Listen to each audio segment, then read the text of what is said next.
We wanted to take a look today at a different superhero who many people believe deserves his own game, and he's just never gotten any video game. There's never been a video game about him. Our poor boy in blue. I'm just kidding. He has had video games, they just suck, and that's Superman. They're very bad, yeah. So here's what we wanted to talk about. Why is it so hard for people to make a good Superman game? Yeah, there's a lot of attempts to make a good Superman game. I think the most recent one is Superman Returns, right?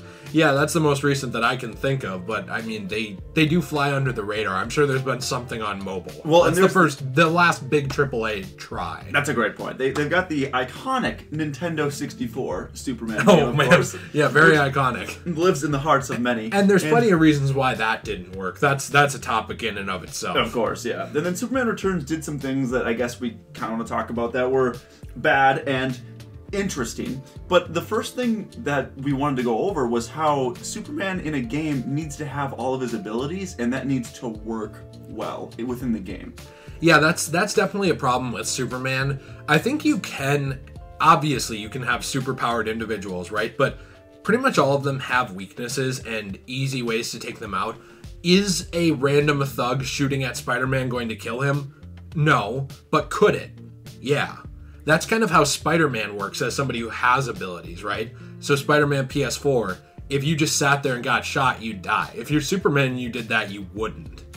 And so then it kind of comes back down to how most enemies are not a threat because of this. And how do you make them a threat? So are they all going to have are they all going to somehow be able to project red sun energy at Superman? Are they all going to have kryptonite bullets? You start to get into these leaps of logic that make no sense if you want street level criminals to matter at all. Yeah, that's the problem, is you need to have credibility as far as the, even like thugs and also those big supervillains as well. So the fight has to mean something in that way. It can't just be, hey, we're going up against a random thug with a gun. Superman's going to throttle that guy, obviously. Yeah, absolutely. So, look at something like Superman Returns. There is a whole scene in there where a guy takes, shoots a minigun at him, does nothing, then takes a pistol out, shoots him in the eye, and the bullet crushes on his eye. Yes. And it's like an iconic Superman moment, and it just kind of shows you like what these people are compared to Superman ability-wise. So you would need to find a way to not necessarily balance it, but at least make it so that there's a need for Superman to actually be afraid, or maybe there's a somewhat of vulnerability there. And I think that's the big problem that people have had making, I guess, logical, is making something where Superman actually has a problem with fighting someone, or there's like actually something that can be exposed, and that's something that is a challenge with that character. It absolutely is, and like we said, you don't want to jump to complete leaps of logic just to make those villains a threat to the character. No. I also think though that there are ways to do it. I think they need to look less at a physical stakes game. So Batman is a physical and emotional stakes franchise, especially Batman Arkham, in the sense of like, yes, someone could kill Batman, he could just die, but also it's about what's going on in the city. So with Superman Returns, they did sort of try to do that. They added a little bit of emotional stakes with the city having its own health meter. I know it's something that people meme on, and they're like, oh, that's stupid. Yeah. But if you think about it, it was sort of forward thinking in trying to come up with a way that you can have stakes around Superman without Superman really being in danger of dying. It's just that it was like a half-baked game mechanic that wasn't implemented well. Executed well. No. But it's the general idea of trying to find something where it's like, oh, I need to do this or people are going to die. And this is something where you kind of have to pull on the emotional stake with Superman more so than the physical stake. I feel like in a game like this sometimes, if you are going to make a game that works well and pulls on the emotional heartstrings, I guess, you would need to do that and make it something where it means something. So. Well, and you mentioned too that with Injustice, even though it's a different continuity, they did do that. They immediately intro him with having human connections to other people. Yeah. Not just Lois, which, is obviously a big catalyst for those games, but also, even with Bruce, they start showing off like human connections that this character has to other people. And when we were talking earlier, I think that's sort of the heart of Superman, is he human actually? No, not really. He's a Kryptonian, but he has the heart of a human being. He embodies what the best of us could be. essentially. That's what Superman is. He is hope. And so you sort of need to be able to come back to the human heart of the character in order to have a lot of these stakes. And then it comes down to how does the gameplay tie into that? Because you can't just have the emotional stakes and then have the gameplay be boring as all hell. Like, you can't do that because it doesn't work, and it would make the video game boring. That's why you have so many good Superman movies, both animated and physical, but so few games. Right. You have to have that interactive element, and both have to be good. The only way I could see you doing this easily is a style like Telltale, where it doesn't matter about the combat as much, you know? Just decisions, really. Okay. Yeah, decisions and sort of like the emotional heart of the character. I'm not saying there's not a way to do it with a game. I'm saying that is the easy way out, because you're essentially making an interactive movie. Which, that's a really good point, because it's really hard to even brainstorm, I guess, what ideas would work well for that. And even going into kind of our next point, too, is like combat. You would need to have combat flow well, and not necessarily meaning that you have to go with the like Arkham flow system that they had there, but even just having a combat system that's interesting, that uses all of his abilities, and that also feels like if you mess up, you do get hurt, and it does kind of, you can eventually lose in a combat interaction. Well, and where he doesn't just one-shot everybody. I mean, if Superman wanted to, he punches a guy into orbit. Right. So, like, you can't have Superman go up against, you know, Joe the Mugger on the street and have there be real stakes with it unless Joe the Mugger has kryptonite, which wouldn't make any sense. It doesn't make any sense. And so then how do you have that? And if it is just a one hit, you knock them out, they're done, then it kind of feels like a really crappy Dynasty Warriors game or something like that, where it's just you'd have to throw hordes of enemies at Superman and he would just one-shot all of them. And that's just with his physical strength. That's ignoring his ability to travel like ridiculously fast, flying or on the ground. That's ignoring his laser vision, like his heat vision, his freeze breath. That's ignoring all of this and just putting him down to a brute with strength. Already that combat would be hard to implement. Well, that's a good point too, is how he travels so fast. You would need to have a incredibly large map to make it feel like, as far as him flying and traveling around, to make that feel authentic and to make that feel cool. They tried with Returns, but it's so dead. You and I saw that when we played it. If you want to see a Superman game that we just mercilessly rip into, check out our Traumatic Trash on Superman Returns. I will have it linked at the end of this. This is sort of the state of what Superman games are. They try to answer these questions. Like you said, how do we have a big, huge city? The problem is, because Batman, he can only go so fast, right? Even with the Batmobile, it's a little easier to make that city feel alive because it doesn't have to be quite on the grand scale of a man that can travel at ridiculous speeds.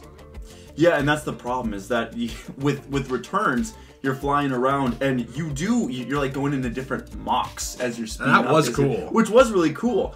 But as you're flying over it, and obviously it's an older game, and it's just like textures are popping and everything like that, but you look down and there's occasionally a person walking around. There's not a lot of life to it. So you would need to have a full-scale metropolis that is full. There's stuff going on. There's crime that you can do and stuff like that. But you need to make a game that's also big enough to where it feels like you're actually accessing that speed and that travel ability and doing it in a fun and engaging way, too. So it's a really difficult middle ground to find there, as well as because you have to spend a lot of time making the city feel lively, but you also need to give him a big enough landscape to fly around in. So, yeah, I think you'd have to create a more in-depth world than Arkham does. Yeah. In order for it to be engaging and hold the interest of the player. Yes. So the final big point that we actually have is brand recognition. I don't think there's anybody in America who doesn't know who Superman is, really. At least the name. So that's not the problem. The problem is that Batman, he has more than just Batman and the Joker. He's had movies forever that have focused on other characters. People know who the Penguin is. I'm not saying everybody loves him, but they know who he is. Yes. People know who Two-Face is. People know who the Riddler is. Mr. Freeze. Mr. Freeze. They know who he is. Ice to meet you. Right. I mean, they don't forget. They might not have great examples of all of those characters because of some of the movies, but they know who they are. Who do you know with Superman? And I'm saying not you, the viewer, but if you were to go up to your mom or your dad or your 4-year-old brother or whoever or someone on the street and you ask them, do you know who this Superman villain is? If you're not talking about Lex Luthor or Brainiac, chances are the answer is no. Well, and even Brainiac, to a It's certain a extent. little bit of a dig, but Right. at least he's been in a lot of cartoons. Yes. So there's a higher chance that people know who he is. But like you asked about Metallo, for example. Yeah. No. No. Most people Yeah. are not going to know who that is. Who is or, that? I always mess up how to say his name, but like Mr. Miztlepik. Oh, or I know whatever. what you're talking about. Yeah. I mean, like, I always mess up his name, but he's another one. It's like, who is going to know who this is, Yes. other than people who love comics? For sure. And that is such a niche group to target. That's another problem with games. If you think that the Batman Arkham games are just targeting comic fans, you're dead wrong. They were designed in a way as a gateway, like you said, with Arkham Asylum. That's what I was gonna. Yeah, with Arkham Asylum, it was, and we mentioned it just in our more recent video about what Asylum did right, is that it brought me in from being a casual Batman fan into a mega Batman fan, and it really brought me into the world, and I have never left since. And Superman, I feel like, with a game like an Asylum, would bring people in more to that character. You know what I mean? Because I'm kind of the same way that I was with Batman before Asylum with Superman, where it's a casual fan.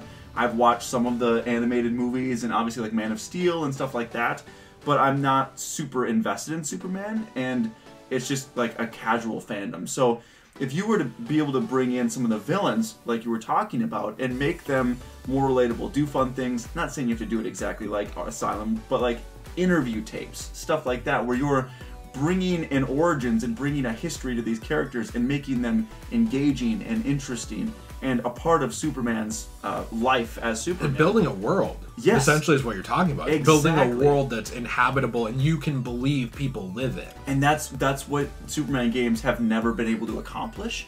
And you need to have that personal element in order to bring the consumer in, I feel like. Yeah. So market it in a way where it's like you're getting to know Superman not only just as Superman, but even if you brought in like a Clark Kent and bring that aspect and bring relationships into it. There's a lot of places that you can go with Superman that are more than just he's this insanely powerful god, basically. And there are different ways to do that. I mean, even if it sounds cheesy, but like romance elements have played a big role in recent RPG games, from things like they weren't huge in it, but Elder Scrolls Skyrim to Fallout 4. The idea of like finding a companion and being able to woo them, or like essentially like make them like you, is sort of a element that Superman could use both on a personal and a larger level.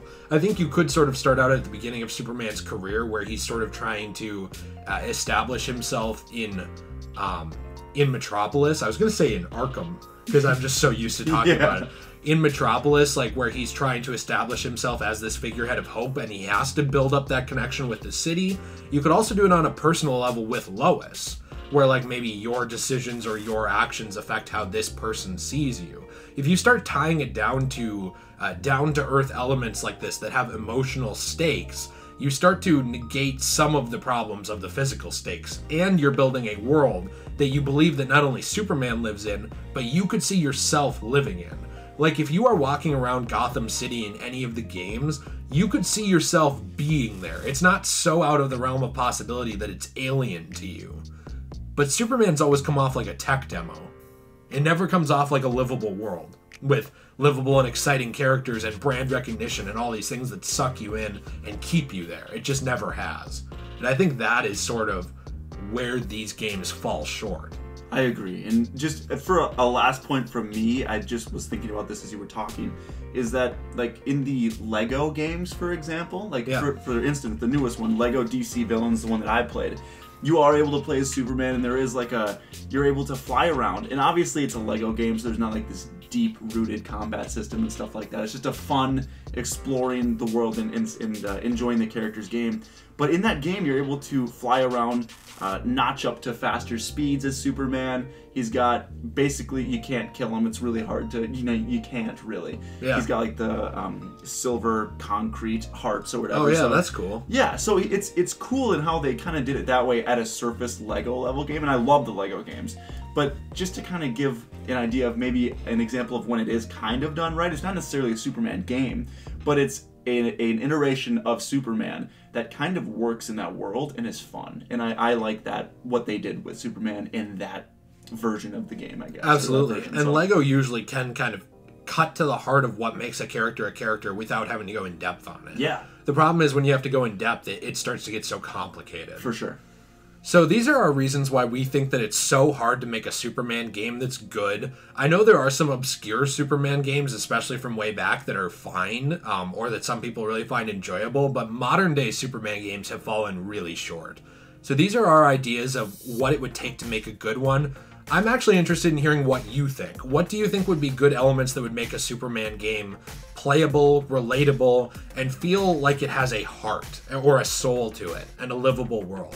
Let me know what you're thinking in the comments down below. Be sure to check out a lot of our recent videos. I'll put the link to the Traumatic Trash for Superman Returns here. That's a series we want to bring back eventually where we just mercilessly roast games and just have a fun time. I'm sure I'll put a link to something else like the podcast, so check it out. We appreciate you, and we'll see you in the next one. Have a great day.